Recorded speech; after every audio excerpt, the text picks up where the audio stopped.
নমস্কাৰ Assam news any টাইমৰ প্ৰত্যেকগৰাকী দৰ্শকলৈ স্বাগতম জনাইছোঁ আপোনালোকে চাই আছে আসাম নিউজ এনি টাইম ধেমাজিত তৃণমূল কংগ্ৰেছৰ ধৰ্ণা কাৰ্যসূচী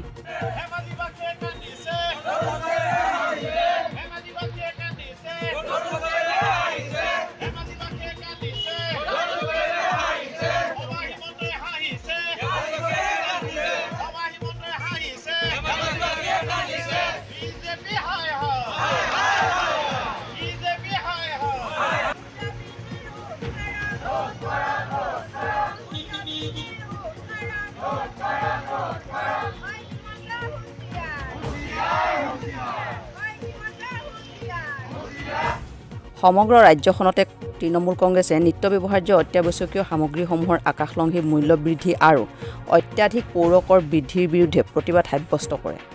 প্ৰতিবাদস্থলীৰ পৰা ধেমাজি জিলাৰ তৃণমূল কংগ্ৰেছৰ সভাপতি বাবুল সোণোৱালে সামগ্ৰীসমূহৰ আকাশলংঘী মূল্য বৃদ্ধি হোৱাত এইদৰে মন্তব্য আগবঢ়োৱা পৰিলক্ষিত হয়।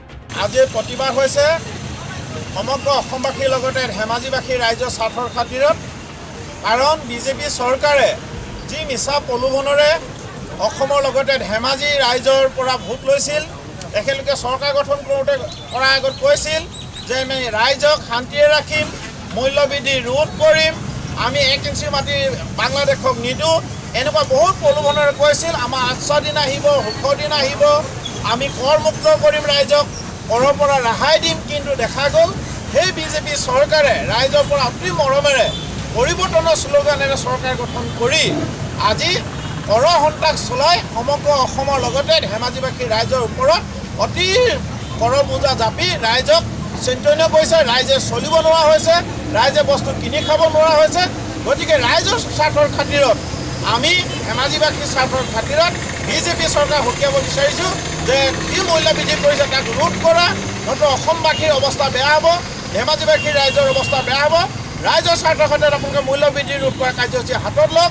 আৰু তাৰ উপৰিও নগৰপালিকাৰ ভিতৰত বাস কৰা যি ৰাইজৰ ওপৰত যি নতুন কৰ জাপি ৰাইজক মাধমা দিবলৈ বিচাৰিছে, যি নগৰপালিকাই আজি ধেমাজিত কোনো এটা ড্ৰেইন বনাব পৰা নাই, যি নগৰপালিকাই ধেমাজিবাসীক পানী দিব পৰা নাই, যি নগৰপালিকাই ধেমাজিত তাৰ নগৰখন চফা কৰি ৰাখিব পৰা নাই, সেই নগৰপালিকাই আকৌ সাধাৰণ ৰাইজৰ পৰা কৰ লোৱাৰ কোনো তেখেতলোকৰ অধিকাৰ নাই। গতিকে তেনেকুৱা যি কৰ জাপি দিবলৈ বিচাৰিছে তেখেতলোকে সেই কৰ প্ৰত্যাহাৰ কৰক।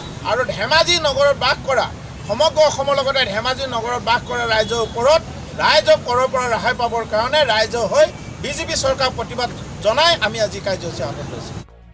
জিলাখনৰ উপায়ুক্তৰ কাৰ্যালয়ৰ সন্মুখত প্ৰায় 1 ঘণ্টা জোৰা ধৰ্ণা কাৰ্যসূচীটোত তৃণমূল কংগ্ৰেছৰ নেতাকৰ্মীসকলে বিজেপি চৰকাৰখনৰ বিৰুদ্ধে তীব্ৰ ভাষাৰে সমালোচনা কৰে। ধৰ্ণা কাৰ্যসূচীটোত গোগামুখ, জোনাই, চিলাপথাৰ, চিচিবৰগাঁৱকে ধৰি জিলাখনৰ বিভিন্ন অঞ্চলৰ পৰা প্ৰায় 200তকৈও অধিক তৃণমূল কংগ্ৰেছৰ নেতাকৰ্মীয়ে অংশ লয়। News desk, Assam news any time.